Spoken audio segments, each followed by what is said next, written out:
Honourable speaker, very grateful जी। मैं पहले तो कुछ फैक्ट्स और स्टैट्स हाउस के सामने रखना चाहता हूँ। मैं खुद एक फार्मर हूँ और हम सब को मैक्सिमम कंसर्न्स होते हैं कि हमें अपने प्रोडक्ट की सबसे अच्छी प्राइस मिलनी चाहिए।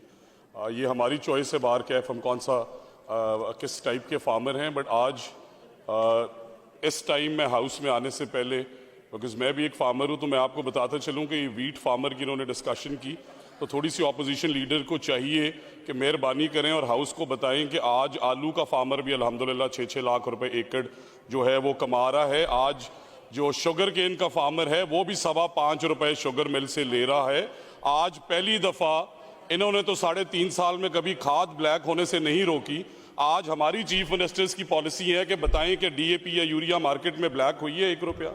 ये बताएं कि क्या किसानों ने वो जो ऑनरेबल चीफ मिनिस्टर पंजाब की लोन स्कीम थी उसके थ्रू उन्होंने क्या अजनास जो हैं वो अपनी बेहतर प्रोडक्टिविटी के लिए उनमें अदवायात, उनमें डीएपी, उनमें यूरिया वो फैसिलिटेट होके थ्रू गवर्नमेंट एक्सपेंडिचर नहीं डाली। और इसके साथ साथ ऑनरेबल स्पीकर, मैं ये भी गुजारिश करना चाहता हूँ कि लॉन्ग टर्म पॉलिसीज वाइज हमने ट्रैक्टर पे मेजर सब्सिडी दी और फिर सस्टेनेबिलिटी ऑफ द फार्मर, अगर ये गंदम लगा रहे हैं ज़रूर लगाएं, बट बिजली का बिल तो ये भी देते हैं, आलू वाले भी देते हैं, मकई वाले भी देते हैं, जिसका रेट भी बाय द वे मैं बताना चाहता हूँ बुचर साहब को कि आज 3400 रुपये या 3300 रुपये है, वो भी 3.5-4 लाख एकड़ बनता है।